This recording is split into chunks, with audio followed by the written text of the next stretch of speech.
I wasn't ready for this. Not that it was like explicit by any means, but um, I was not ready for the library scene. I wasn't ready for it.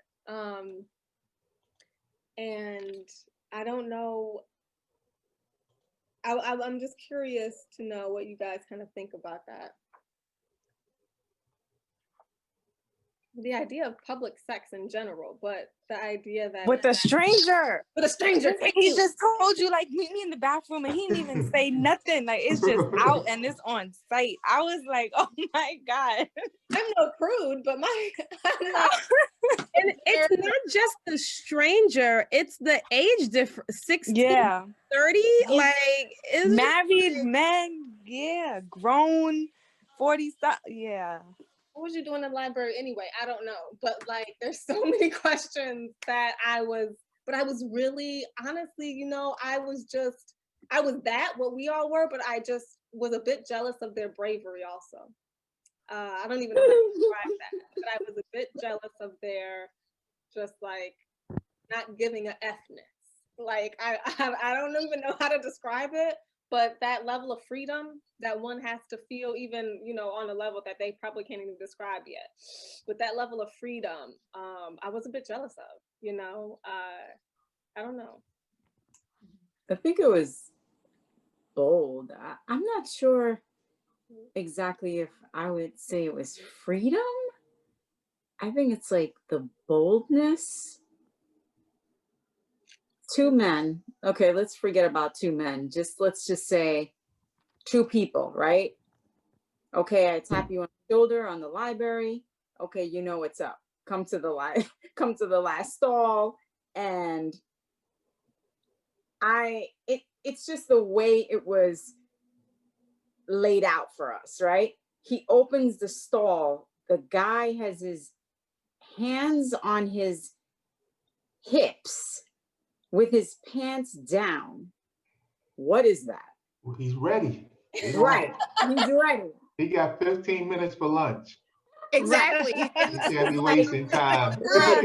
He's predatory. That's like who said he's predatory? Interesting. I did. He's predatory. I mean, very predatory. He was definitely very predatory. He's predatory. I mean, even I'm sorry, Barbara. I cut you off. Go ahead. It's okay. No. Go ahead. I mean, there was that part where Saeed described, like he was almost as if he was thinking back on how the gentleman encountered him, right? Mm-hmm. That they're like Saeed wasn't in plain sight, right? He had to make some maneuvers and walk around, and and Saeed didn't say this. He didn't say this outright, but he was giving me the impression that this man was watching for him, like even you like that? I like that too. Like how long had he been observing him to, and he plotted that out. He didn't just sit down next to him and say, that thought didn't just come in his mind, meet me in the bathroom. He knew that, right? Meet me in the bathroom, last stall. Like he had his route. This was not his first time. It was not his first he's time. Been in that last stall before. Right. He that last stall, the familiar stall, right? And the boldness, I feel like Saeed was at a place of, exploration, insecurity, not knowing, and the older guy preyed on that, I think he was a prowler. What'd you say? I think he was more a prowler. Like you said, he stalked him out. What definitely wasn't his first rodeo, Ron, like you said. Right. So I don't want to paint. Stall. He probably knows the angle of the computer and whatever, So he's like, all right, dipping and dodging and saying, okay, well, this guy's. Oh, you like this? Okay, I like it too. But I don't feel Saeed was an innocent. Right.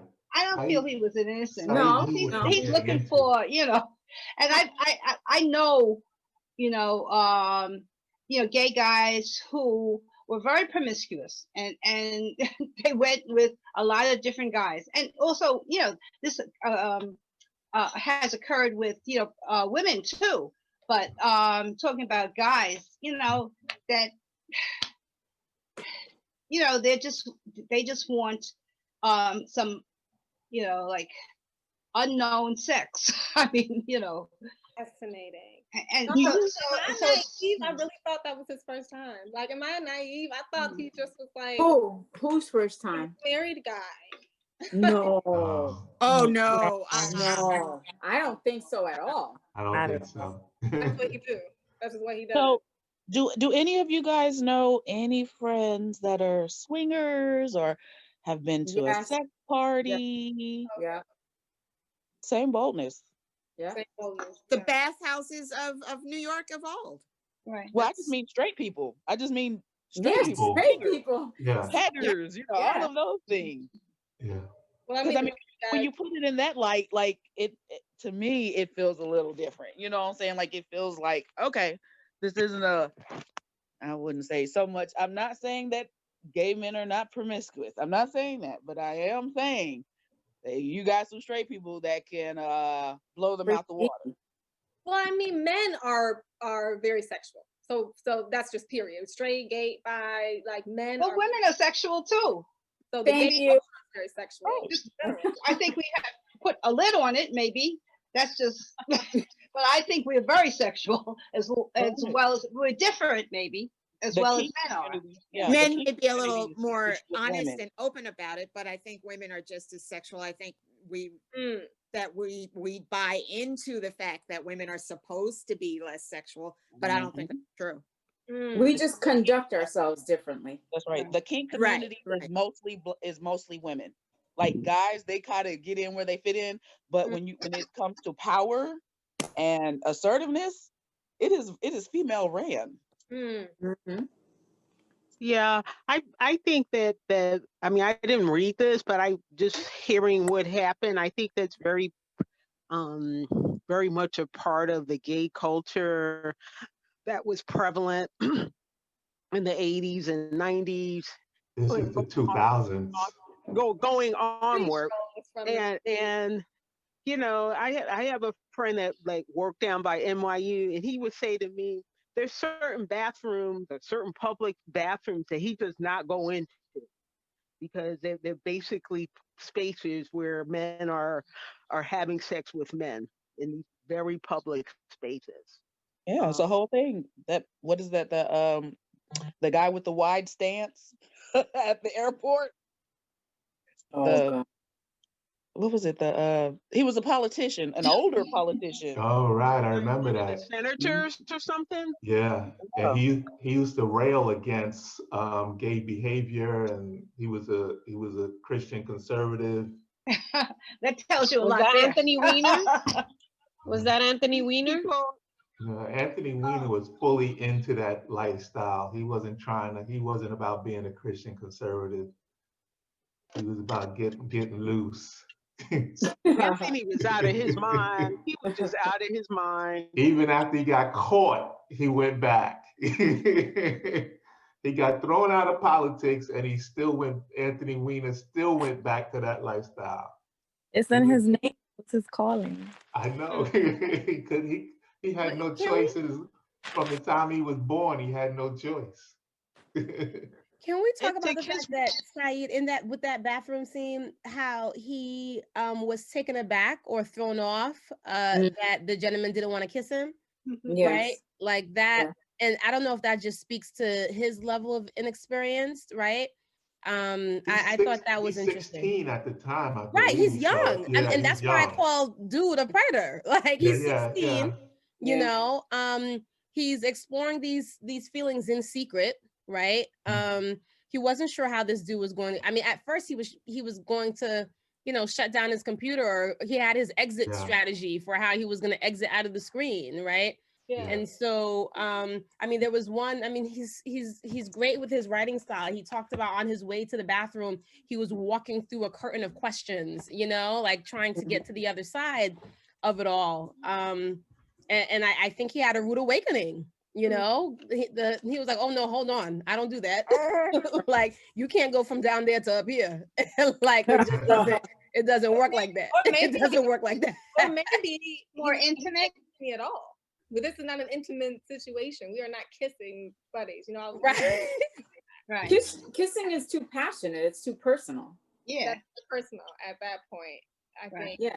It's just very interesting though that you mentioned that about kind of when he was walking through the library. I think the line he said, I have the real book and it's on page 54.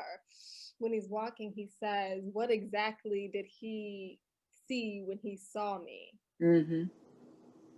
And he's very interested in and throughout the whole entire book and these current chapters that we've read, he's very interested in what other men see in him. Mm-hmm. What do people see in me? Well, not people, but men see in me. How do they see me? Do they see me as this young, black, slinky, little poor kid? Or, you know, do they see me as this voluptuous black guy? You know, he's putting all these things in his mind. And then he's like, what if they just see me for me? You know, I think that is a bigger, like, thought kind of that I had throughout the whole book as well, but along the terms of the silence that he talks about. He talks about the silence between him and his mother a lot. And I think like that is what kind of the roots of that silence and not really being able to, number one, express who he is because he doesn't know who he is and he has no one to talk to about it. And I think like that idea of him like, oh my God, what did he see when he saw me? I think that that is rooted in the silence of his home. You know, like no one is telling him in my house, you know, my mom was always telling me something, you know, about myself very clearly, you know, and boldly. And she didn't mix words. So like I always knew. But I think that like when you don't have that, when you are almost on like autopilot, like you go wake up, you go to school, you know, mom comes home, she goes into her room to watch television, she smokes, you leave her a note, she finds your porn, she tears it up, you throw it away. I think that kind of monotony of that, like, and then the zero communication that they really have, I think that kind of is what really birthed him looking for someone else to tell him who he was, you know, because he didn't have the space to figure it out and he didn't have the language, you know, to tell him what it was about. It seems like when he goes to the drag show, that's when we get the first glimpse of him being like, oh, wait, I think I'm at home. I think that's when, you know what I'm saying? I don't think the sex did it for him, is what I'm saying. I don't think the sex was like, he was like, ooh, I like had some gay sex. Now I know I'm gay. I don't think, that doesn't feel like where he really starts to know himself. It feels like when he goes to the drag show with Carol, who says even like, how did your mom, like, you know, take you coming out? And he's like, you know, obviously didn't tell her yet. I think that that's when he starts to be like, he can see himself through other people's eyes.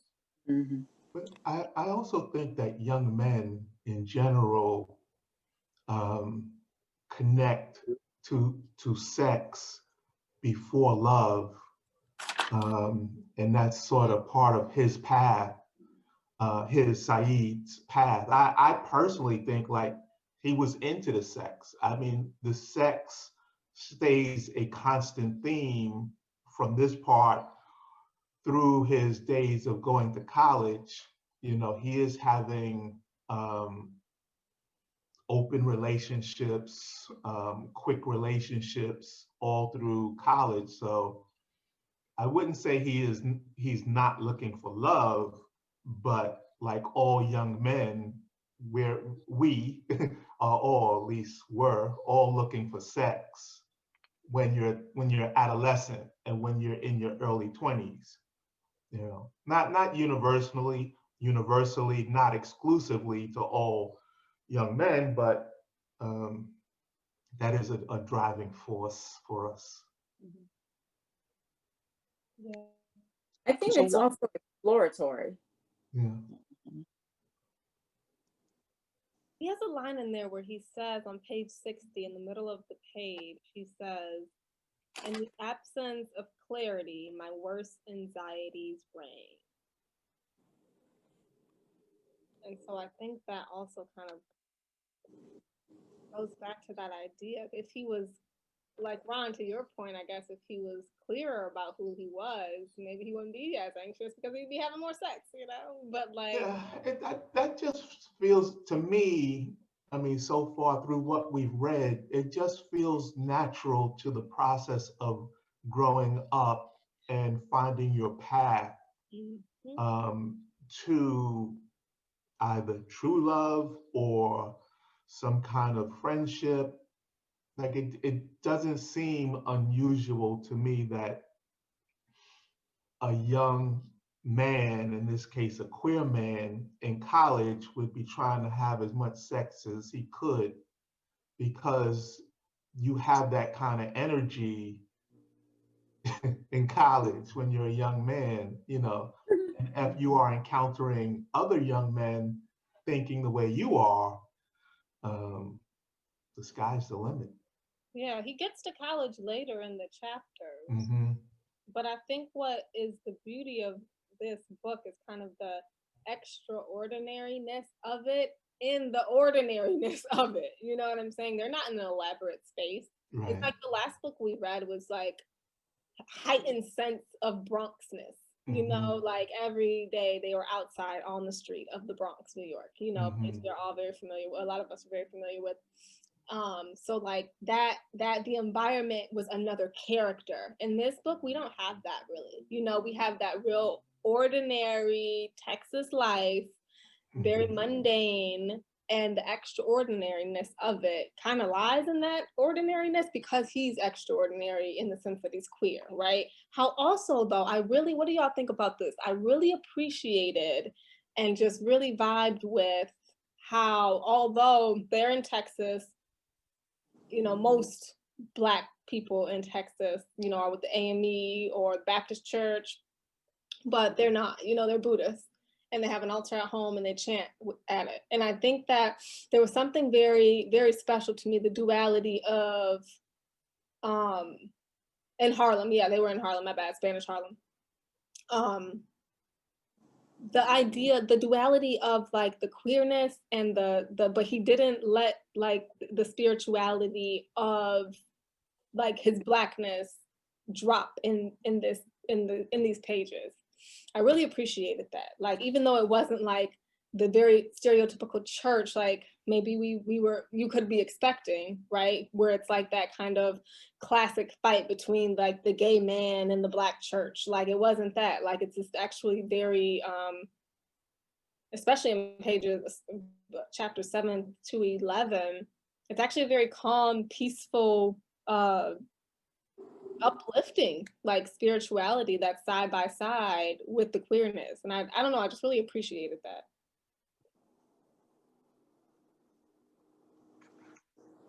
I was thinking about after he told his mother, you know, he came out to his mother, and but he was sort of dissatisfied. You know, she didn't, you know, she knew, and you know, she accepted him, but it seems like he just felt she accepted his gayness, but she didn't really know him.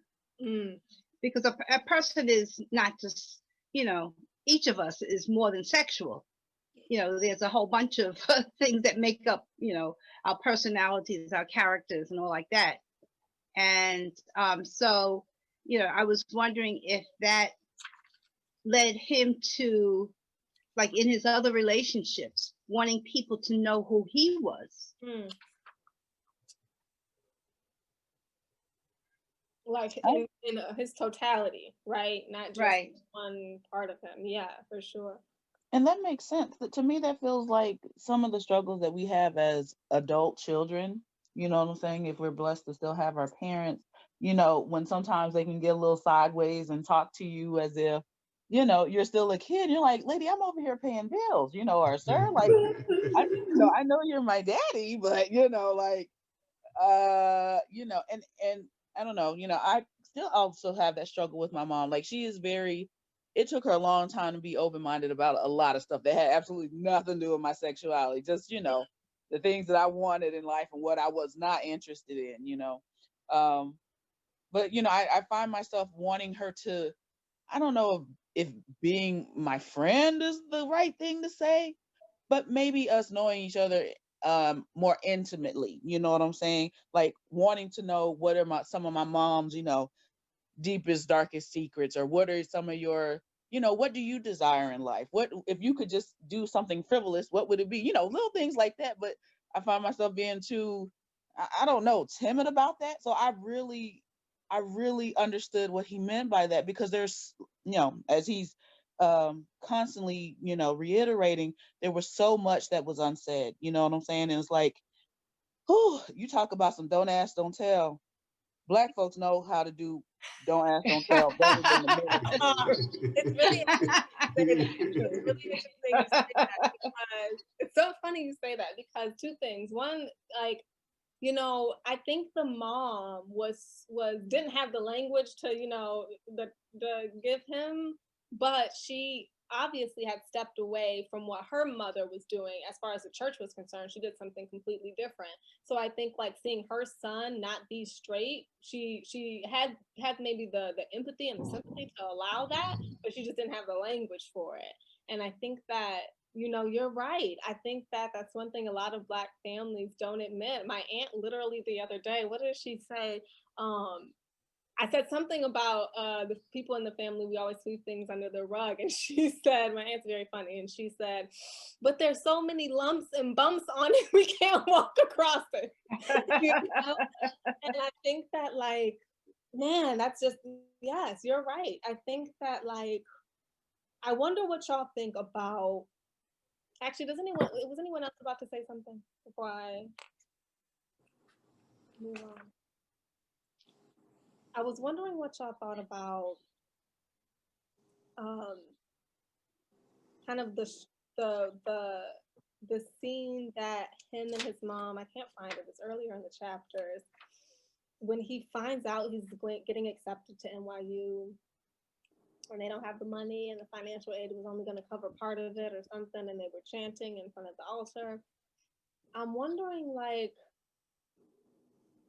and then there was a line in there, I can't believe I didn't highlight it, where he was talking about the mom, people in his family saying, like, he's the man of the house because there was no dad around.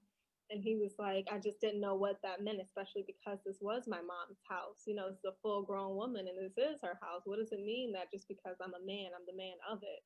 Just because there's no, in absence of a husband or whatever. Like, and then watching them kind of struggle financially to get him into NYU at first, I'm wondering, like, that idea, that kind of, it seems like, at least they didn't even talk about that. They even kind of kept that going on. He said, like, everything was okay, even though he stopped emailing the lady, that was helping him with financial aid, and still him and his mom kept just going on like it was okay. What do y'all think about, though, that idea of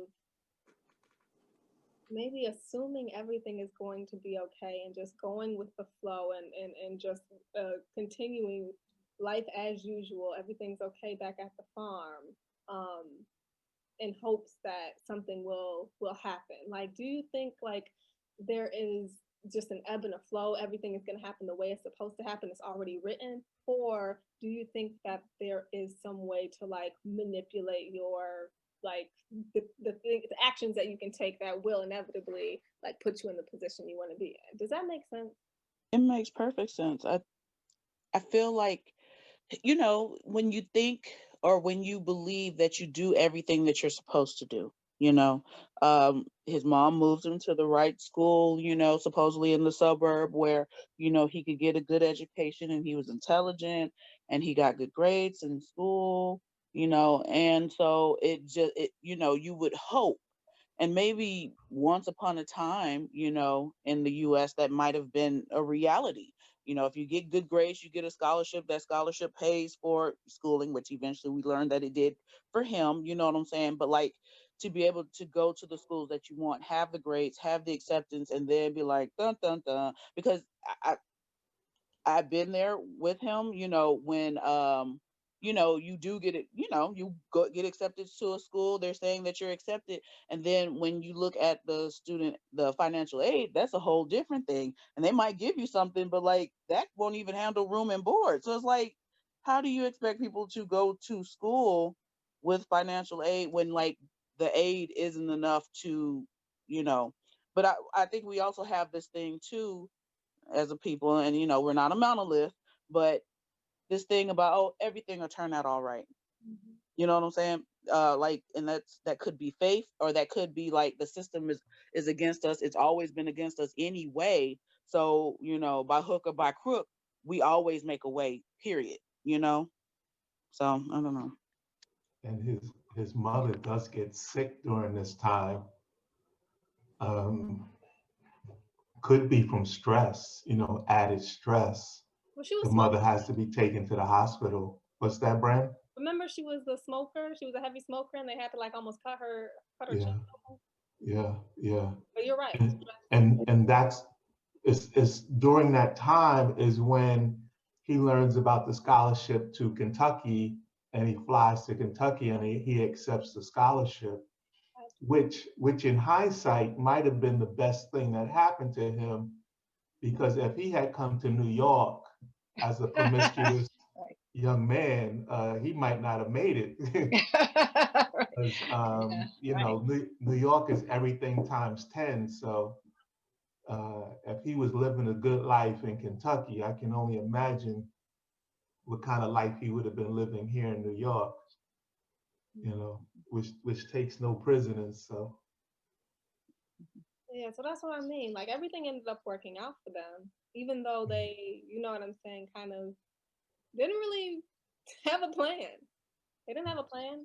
You know, it was like their plan had fallen through and they didn't have a plan B, and but they were not really discussing it, but it still ended up working out. He still ended up getting the scholarship.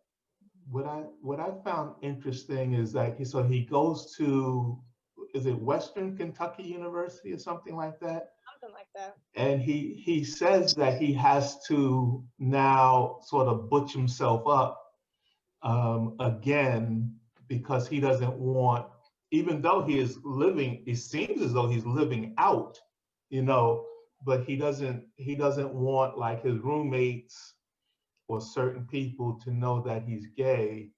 So, but he's not closeted, but he doesn't want people to know, you know, he's gay. So that was kind of an odd sort of passage in the book, where he's clearly having, you know, more gay sex or more sex, forgive me, but he doesn't want certain people to know. But his friends, I think his friends knew he was gay, Mm-hmm. and they sort of accepted that on the side, you know, but they didn't know he was, you know, having these, you know, one-nighters, you know. I don't think they knew he was, you know, just going out and having sex with different men and all like that, you know. Yeah, he so does they say, he butches up for his roommate, or not a, what do they call them? I guess they call them roommates in college. See what happens when you don't go to college? That's the only thing that happens. You don't know what the roommate. Right, you don't know what the terminology is. That's it. That's the only thing. Then like someone died. Like I think he was also doing that. Ron, I think you're right, but I think also like didn't someone die was that at his school or at a different school that the girl had got set on fire? Yeah. So maybe also he was trying to he was, you know, not at home, you know, maybe he was just trying to just fit in and not, you know, in a tense moment like that on campus, you know, maybe he just even also that probably added a layer of like trying to be invisible, you know, when that big happens. And don't forget, you know, what is it? Lord, I forget his name. What's his last name? Flowers. But Matthew Shepard and the gentleman who was dragged on the truck, you know, right. That's also in the background too, you know, because you still don't know who you're dealing with. And I'm so curious to know, like, you know, he didn't mention, oh God, who that gentleman was, and like, if he was white or black or whatever, the one who greeted him at the door as the student, I suppose, because and I don't know if he'll ever address that, and maybe he might be a little too worldly now, you know what I'm saying? But Kentucky isn't like the blackest state. So, and especially that campus, Bowling Green is not that black. So I just wondered, like, if they saw him as this big black buck, you know what I'm saying? And I hate to say that, but like, you know, when there are white men who seek out gay men, you know, specifically because, you know, and it reminds me of the one guy, it's been a couple years now, but it was a really big deal at the time, probably like around 2010, who all he dated were, you know, white boys. And someone had accused him of giving them HIV, and they put him under the jail. Put him under the jail. And so eventually you know, the Innocence Project or something like that, they ended up getting him out of there probably about two years or so. But I just wondered, like, how does that, if that is the space, because like he hasn't mentioned, like, you know, what color his roommate was, or the people down the hallway, or this young man who just greeted him at the door saying, hey, I want to, you know. So I'm so curious to find out, you know, or. Oh, I'm really glad you mentioned that, because you're right. And even when he put that story in, because it kind of, he puts the story in, he tells it, and then that's kind of it. They like move on. He almost moves on to the next chapter. But like, you're absolutely right. And even in that, I don't think he says like they were white or black. I remember he saying one of them got life in prison for setting a girl on fire, and the other one was acquitted because his dad was like owned a Fortune 500 company, or GM or something like that. Yeah, Dollar General. Like, you know, that's really curious. I'm really curious to even kind of just even in your own writing, since you are all starting to write your own memoir now, I'm wondering, you know, thinking about that really closely, and how, because think about this.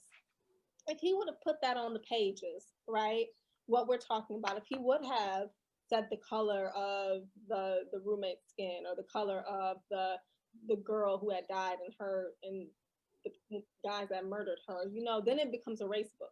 You know what I'm saying? Maybe he was trying to like take, like, I'm already black, right? I'm already queer. I'm already broke. Let's take something off the table so we can, like, you know, get to an actual storyline here. There's a lot going on. There's a lot of Baldwinness going on here. Let's get black off the table. Yes. And like, you know, really talk about this memoir style. But you can't. How do you do that? I mean, I'm a black woman. I mean, through and through. I love it, you know?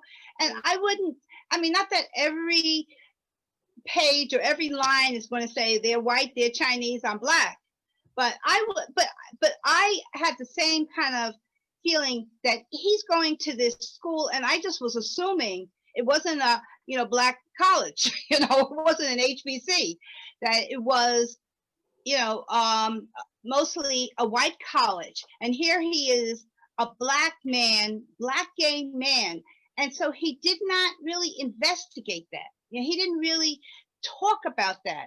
And that's something that's very important. You know, I mean, I think they, you know, like he was a debater or something on the debate team. Right. So, you know, that, you know, sort of gave him, you know, credibility, and, you know, people liked him for that. But still, you know, even when, I don't know if I'm going ahead of the story, but there was one where he, you know, went to this white man's house, and the man's calling him nigger. I love you, black and black. You know, give me a break. You know, so I mean, how do you deal with that? And I think that it was a denial on his part about who he was. I think he's very. This is a great. I think he's very conflicted in terms of his gayness and his race. What do y'all someone else think? Because this is so interesting to me. Okay, I have to say this. Okay, so in the queer community, like, you know how we hear Kanye and we say, oh, and when he get on, he leave your ass for a white girl, right? In the queer community, it is concentrated. And so I feel like quite possibly, especially with the aspirations of New York, and of course here I am talking to a group of Black New Yorkers and Hispanic New Yorkers and Latina, you know what I'm saying? So like, I know that that melting pot is there, but I also know too, you know, coming from a Southern place, the like, you usually want to be anywhere but, like, where you can be with the bourgeoisie and all of that stuff. As someone said, Baldwinism, you know what I'm saying? Like, there is this thing, even with like a lot of lesbians, you know, when they do have money, when they do get notoriety, there is this thing that does happen. And it's the same as when, you know, Black men get money and decide to, you know, get white women for, you know, wives and stuff. It is, and it's huge. We call them snow bunnies. Like, what You does get, someone else? Yeah. What does really quickly? What does someone else think about that idea of him purposely leaving out race in a lot of the characters, especially once we get to college? Did he say the race of the guy? Now that I'm thinking about it, does he say the race of the 40-year-old in the bathroom? Do we know that? No. What do you think about I think that? it's implied. I think it seems like it's implied that he's white. I don't know why. Yeah, Yeah, I I feel that thought way it was. also. Yeah. Yeah. And maybe he doesn't want to burden the memoir with race. That's what I Mhm. think. No, you Maybe, can't do that. I'm sorry. maybe it I'm is, sorry for interrupting. But but maybe a that's all memoir right. is who you are, and No, this is a I burden. disagree. So, But for him, that may not be important though. right, So it's his memoir, but right, race may not be important. What's important to him is the experience that I had doing or performing this blowjob in the bathroom with this 40-year-old, right. not this 40 white-year-old, or a Exactly. 40-year-old married man that left me standing here while he just went about his manhood, his regular manhood. He kept me standing here being a faggot. That's exactly what he said. So I don't know if he wants us to feel that. Ron, I want you to go next because I know you're going to say something profound, but really. No, that was it. I think he is trying to center the book around his queer identity and not his black identity, not his blackness. I think we know that as the reader that Saeed Jones is black, and I'm assuming like almost everyone else that he encounters is white. Don't ask me why I'm assuming that, but if he doesn't state the race, I'm assuming they're white. Very interesting. But I'm bringing my own prejudices to that. I want y'all to remember this conversation when you're writing your memoirs, because you write them, and if you want to leave out the fact that you are Black, Latinx, from the Bronx, from Harlem, if you want to, whatever you want to leave out, leave it out, and don't let nobody tell you that you need to put it in or they need to know the race of the whatever, because I can guarantee you when he was writing this, he went through mad drafts and mad people were trying to tell them that they needed to know the race explicitly of that man. Why would we need to know the race? I mean, because I feel like if this is his story, his memoir, I feel like why should we care?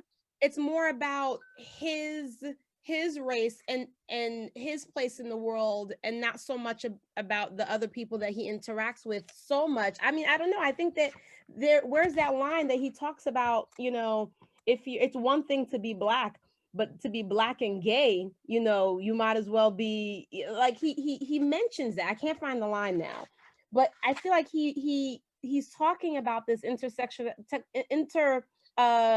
sectionality of being black and being gay, and how he is kind of maneuvering between those spaces. To be a young black man, it says in the back here, but he talks about it in the text, to be a young black man from the South as he fights to carve out a place for himself. And I don't know how much of, and to your point last week, Brendan, that, you know, the memoir is a memoir as the person is in relationship with the things around them. But I feel like it's centered on him, right? And the other people don't need to be as clearly defined because he's trying to define himself.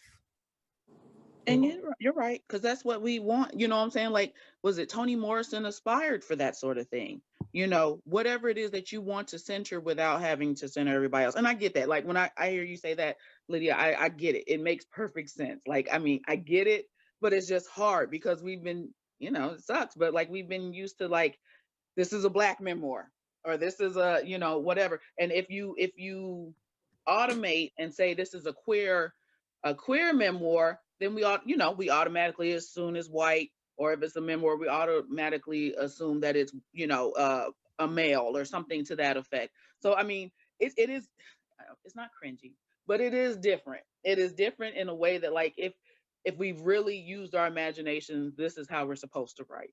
So for Cody and Sam, the first individuals who used the word faggot to him, right? Like, do we know their races? I think they're white boys. Yeah, they're right. They were white boys. Well, that's what I was going to say, is that I think he tells us the race when it's integral to whatever's going on at the time. And when he describes Cody and Cody's brother, we know that they're white. And then later on in the book, when he has the encounter and the guy is clearly just into blackness, we know that that guy's white. And the rest of the time, it doesn't seem that it matters to him.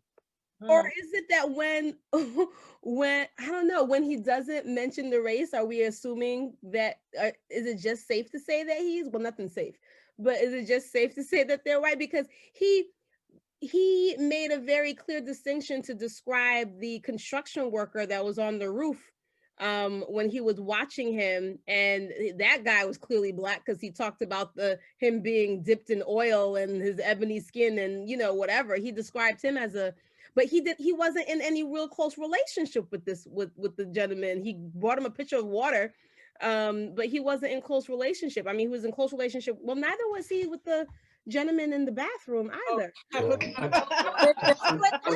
know. Until he goes to college, he has no close said. relationships Right. that he writes about. He almost doesn't seem like he has a lot of friends. Just Mm. regular Right. friends. Interesting. But that might be the rural nature of growing up in a small town in Texas, that you don't have a lot of friends. I'm sorry, Barbara. No, that's okay. Mm-hmm. I was just saying what Lydia was saying is it's true, because I think, I don't know, I'm trying to say it's safe to assume that when he doesn't say a race, that they're white, because the first time the Cody and the other boy, they were looking at the porn magazines. Remember how he was looking at one of the house, the white household house women or whatever, and he said, "Oh yeah," and I don't know if he was the driver, but he said, "Oh yeah," and his olive skin, it makes me want to say words that I didn't know or existed or something like that. So he does mention it only when it's necessary to him, I think, or when it's important to him. Everybody else is not important. So to him, it's like, okay, they're just them. Yeah, they're not anything else. Right. And Ron, I know you were saying like a small country town, but Louisville isn't a country town. And that's why I thought whoever that was that said he might not have just had a lot of friends. I really think he's a loner, because it's not that small. It's literally like, I think he said 20 minutes to like downtown Dallas. But like even in that area, I mean, it's a pretty big population, because it's right off of a college town and like all that stuff. So that gives me the hint that he might just be a loner, or maybe at that time he was just a loner. I mean, you think about this young black guy by himself. He doesn't have any family that he lives, that lives there in that area with him to, make his circle wider. It's just him and his mom. Yeah. And it doesn't sound like he's very, I don't know. It just didn't seem like he was very outgoing. Like Cody and his brother just kind of happened upon him because they just live next door. But he doesn't really mention like a whole bunch of friends in high school, theater is theater, the theater group or whatever. But, I don't know. He is a smart kid also. So that might kind of explain like even more why he didn't have a lot of friends. Not to say that smart kids don't have friends, but interesting you say that, because how he described himself wasn't necessarily smart. He says like he got ribbons in school when he was like, when they were in the other town, when they were in Dallas or Memphis or one of them, And then when they moved to Louisville, he actually was in class in tutoring, after school tutoring for every single subject except for English. So I don't think he was a standout student. I think that he, you know, got his mom, like, you know, quickly pulled him out of, you know, one public school system into a way better one. But that, I think the damage that he had to like recover from that damage, you know, of the first public school system, he was probably really behind. He was getting blue ribbons, but he was probably really behind. By the time he got to the other school in the burbs, you know, he had to have tutoring, after school tutoring for every class, you know. So this is interesting. So maybe it was a combination of things, right?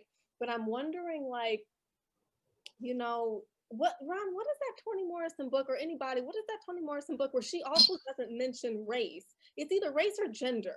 Is it The Bluest Eye? It could be The Bluest Eye. I just read that book last year. I remember this interview of her, and she was saying, the interviewer was like, the interviewer said something about the character being white, and she was like, I never said he was white. You know, that's what you assumed, that he was white, you know, because I didn't say. I think there's a description of the Cola who's in that book, Tar Baby, that she's quite black. Yeah, no, I don't think it's The Bluest Eye. Is it Tar Baby? It's no, Tar Baby talks about the lady being dark skinned, and even in Bluest Eye, the little girl who went crazy, she was dark too. Yeah. And but you could be right though. I mean, you could be, you know, there might be a Toni Morrison book where she doesn't mention race. It's a book where, like, people are on an island. We'll figure it out later. But like, but there's also the assumption. I mean, if you go into a Toni Morrison book, you gotta know who's black and who's not black. Maybe it might be Paradise. It might be Paradise. It's Paradise. Whoever just said that, it's Paradise. It's Paradise. It's Paradise. Yes, it's Jackie. Yes. It's Paradise because it's one of the main books where she has a lot of white characters, and many of them are outsider type people. There's one woman who mutilates herself, and there's a lot of very strange characters that I think as Black readers we see them for the first time. Yes, it's Paradise. Maybe he is stealing that, you know, literary like flex from Toni Morrison. It's a kind of like weave into his memoir, because it's like, you know, or maybe it's some literary bias that we have too.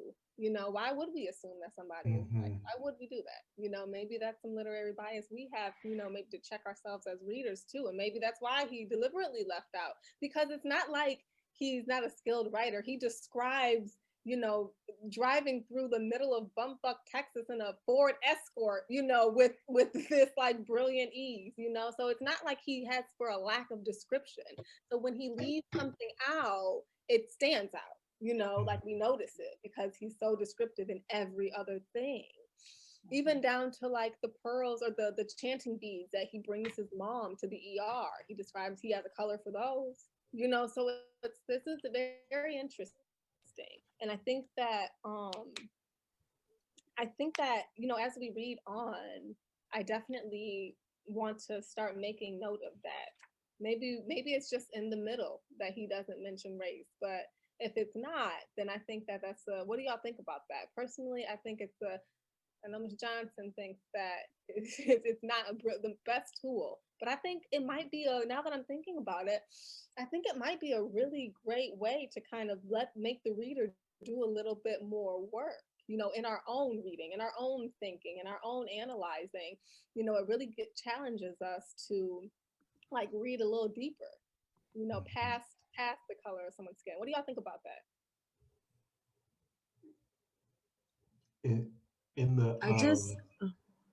Go ahead, Heidi. I just feel like in the last few chapters that we've read, he just really concentrates on his experience, on like his identity. Like I feel like he starts to blossom when he goes to college, I guess you can say, because there's a part where he says, and then we start playing Never Have I Ever, and then all of a sudden I would say I did that and I did this and I did that. And although he talks about like his sexual experience, I feel like it's just a way of him just coming out, like, expressing who he really is. And I think that's his concentration right now. That's what he's mainly focused on, is just to let the reader know his experience, his memory of those moments of dealing with those issues of being gay and not coming out to his mom yet, and et cetera, et cetera. That's what I feel.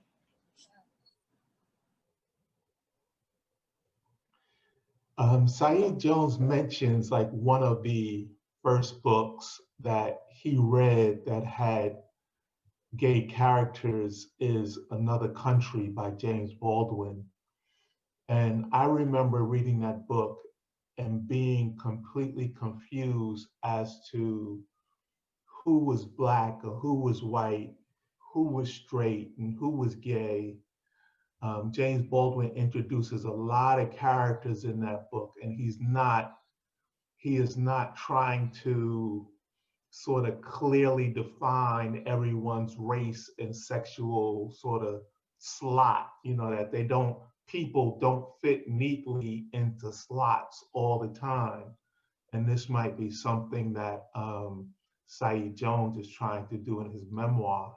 Yeah. Not put people in easy slots, but have the reader work, to and try also, to navigate. Absolutely. And also, what do you think about this? For example, the library public bathroom scene. Like, if we would have known, not assumed, if we would have known that that was a 16-year-old Black boy and a 41-year-old married white man, that would have been a different read for us. You know what I'm saying? It would have stopped being about Saeed, and it would have started being about the racial tensions and slavery, and like it would have became so much bigger than easily just by adding that. But I assumed he was white. Like it didn't enter my mind to think he was anything else but white. Right. Me too. Yeah, I agree. I didn't think he was Black. Maybe it's just because those southern towns, I guess maybe I assume when they're so southern and so small and just like everybody's Black. I guess that's just what I don't know. I think No. Yeah, but I didn't even, But that's what I'm saying is like, if it was on the page that he was white, it would have been a different story for us. We would have still been outraged, or whatever. We would have had part of the conversation that we had at the beginning, but we would have also had a bigger conversation about race in this country and young Black boys being at the mercy of, you know what I'm saying? It would have become bigger than Saeed's moment of his first sexual encounter, But also, would we be as accepting of this encounter if it was a 16-year-old girl? Interesting. Like, why are we treating the 16-year-old boy differently than we would treat a 16-year-old is 16-year-old? I mean, at least that's how we should treat them, as minors.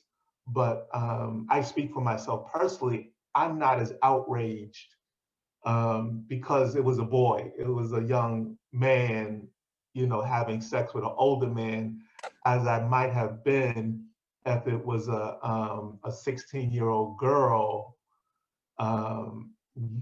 Even if she is willingly participating, I think I would have looked at it differently. Very interesting. I thought about that. I kind of wrote something down similar to that when he mentions Saeed has a line in there, like right after or right before they, have the sexual encounter. He says something like the police station and the courthouse and the circuit judge are right up the street, or he says something like that. And so I wrote down something similar to what you said. Like, would have wrote that down if the age was not a difference? Like, would it have mattered where the police station or where the courthouse was in relation to where he was having the sexual encounter if the age wasn't different? I thought, what do y'all think about that?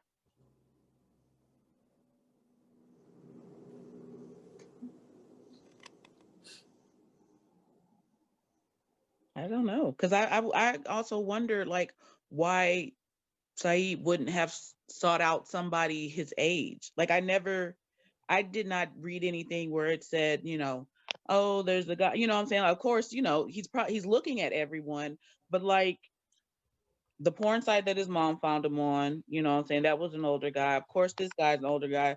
So I wonder if he's into daddies, like philosophically as well as realistically, but Right. if that's his if that's his thing, you know what I'm saying? So like it seems like that's what he's attracted to or that he seeks out possibly. I would vibe with that, except that he didn't seek that guy out. That guy totally sought him out, You don't know what vibes he was sending, really. I don't think he was totally innocent in this. I think he wanted to have sex too, So, I mean, and it also has to do with whatever kind of mythology he's inherited. Yes. What he's seen, what he's been told. What's in the collective community around him. And then also like the fact that we don't hear anything about a father figure at all. Right. You're right. You're right. Yeah. You're right. That's a big thing. I mean, it's just completely absent. We don't even hear that he's a so-and-so, like we don't hear anything about it. At least not yet anyway. At least not yet. Yeah. Somebody had I forgot your name, sister, I'm sorry, but made a comment about him not saying anything about the young man who was killed being gay, and then the brother who was dragged by the truck. And I mean, I didn't see any effect on him, or any kind of anxiety or fear, on his part, that, and then also the fact that people are getting AIDS, so maybe young people don't think about that. I don't know, but like these things didn't seem to affect him, as far as emotionally. Yeah. But even in a sexual way, when any of us, for those few of us who have ever had any sexual encounters, isn't every sexual encounter dangerous or has the potential to be dangerous? That's nice. No, but not like when AIDS was rampant. I mean, I didn't see that he was wearing rubbers or anything like that. No. What I'm also saying is that like Black women are also today, like the second behind gay men for AIDS. Huh? What? Black women are second behind gay men for HIV and AIDS and not wearing condoms. But I'm saying anybody demanding that a woman demanding that a man wear a condom, or she wears one of the protectors, and then men wearing condoms. I mean, this is like when people were dying of AIDS. I mean, I have friends, relatives who died of AIDS, right, because they, but they did not have protection. So that was during that time, I mean, it's just like today. It's just like today with the pandemic, just going out without any kind of mask and laughing in somebody's face. I mean, there has to be, something to. But what I'm saying is that, like, for instance, as a heterosexual woman, you had the option, if you have children or do not have children, but if you ever had sex with someone without a condom, you are just as likely to be in danger of that. Whether you had sex in the 80s, the 70s, the 50s, or what have you. The difference is, I feel like men get HIV, they get AIDS. Women either end up with kids. No, women were dying too. Come on, sister. No, and women were getting AIDS. But I'm saying, like, I feel like there's just when they were on like the dangers of unprotected sex. But my thing is, like, the dangers of unprotected sex go for everyone, not just gay men. No, that's what I had said. It's not, I mean, but we're talking about him since, he's a gay man and was the gay kid. So I just, I just was wondering about if this thought came, if these thoughts came to his mind, I mean, like there are three things: somebody being lynched, two people being lynched, and AIDS. And it wasn't like today people can still get, HIV, can, still get HIV, but during those times, I mean, it was so rampant, and people were getting AIDS and dying. But it wasn't. We got to remember, this is the 2000s. This is not the 80s or the 90s. I believe this is the early 2000s. By then, that kind of scourge, there were drugs being developed already. People were well aware of AIDS and HIV. Not to say that you could have unprotected sex and avoid it, but it was on the downside. We're making Saeed older than he is. He's a kid, and one, he was a kid, and kids don't think so logically. But two, this is not like the height of the AIDS epidemic also. But one thing I think that Ms. Johnson did say that I think was really interesting, and I'm wondering what y'all think about it. Like you just said, he was a gay man, but he was also a gay kid. And I think that that's really important. Because a lot of gay folk, a lot of my gay adult friends, like, in high school, they had girlfriends. They had legit girlfriends, but they always knew they were gay, and they will never deny that, but to keep up with family appearances or family pressure or whatever, societal pressure, they had girlfriends or boyfriends. Even my brother is gay, and the only time I ever seen him with a woman was when he brought some girl who I'd never met home for prom. He was like, "This is my prom date," and we were all just like, like, brother, like, no, who is that? We've never seen this person. So like I think that's really important too, in the context of his individuality and like Heidi's point, trying to find himself. Like it almost seems like he never, or at least he doesn't tell us yet, but he was a gay kid in the sense that he wasn't, pretending to have a girlfriend or like watching straight porn or you know what I'm saying, doing the over macho 50 Cent like get rich or die trying thing. It's a 2000s reference, but like, are you saying 50 Cent is gay? Could be. Well, yeah. He acts like a queen sometimes, but anyway. Sorry. I'm saying that, if you have to overcompensate that much for your masculinity. And no one, he never said in his book that he did not wear condoms. Nowhere in that has it said that he had unprotected sex.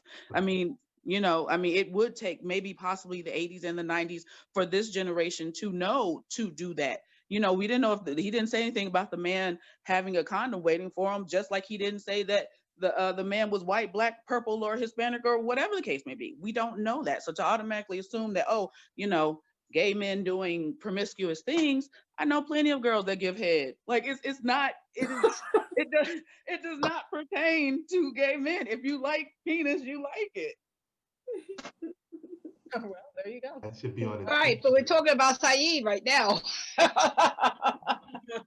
my God. I think that, this is very interesting. I think this is what I'm talking about when I'm talking about, like, there's really nothing like extraordinary happening in this book. There really isn't. Like, I had a cooler lifestyle. I went to a cooler college. You know what I'm saying? I have cooler stories that are in this book. However, this memoir is so exceptional because it is so ordinary, and it's like you have to work. You have to work to.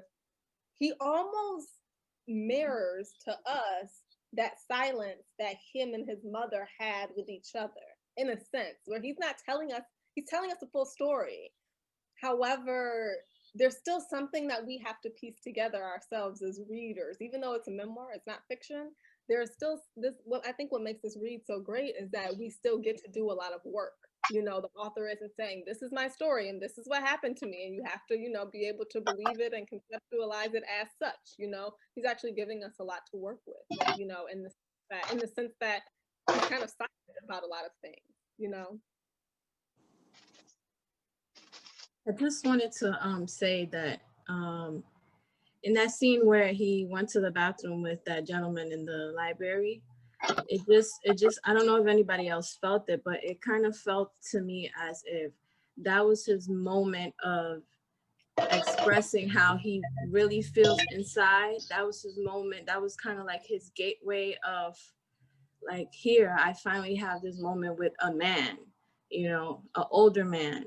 And maybe it sounds like to me, when I was reading the book, that like during his high school years and, you know, when he was playing with Sam and Cody, he didn't really have an outlet to be himself, except for maybe when he was on the computer chatting with, you know, all those older gentlemen. But I feel like that was his little open window for him to like jump out and do, you know, what I guess he feels naturally to do, which is be with a man. I don't know if anybody else felt that moment. He is, it seems as though he's very much trolling gay websites. So he does have some knowledge of what, let me take that back. Not gay websites, but gay chat rooms, which is different. And it seems like he does have some knowledge of what to expect and what he's looking for, you know. Especially, so, he kind of says that, doesn't he? When yeah. he kiss him, doesn't he say like, I'm doing what I think is supposed to be happening? Right, but now when he was in the library, that was his moment to actually experience that with a human being, rather than being on the computer and looking at porn and what have you. So I just that experience, you know, he took that, you know. I think that's what I'm talking about when I'm talking about like freedom or bravery. Like he took that offer, you know. And he ran with it. Like, forget about race for a second, forget about age. Like this man tapped me on the shoulder and said, I see what you see and I like what I see. Meet me at the bathroom. Like that was his window that was open for him to jump out. Yeah. Any closing thoughts?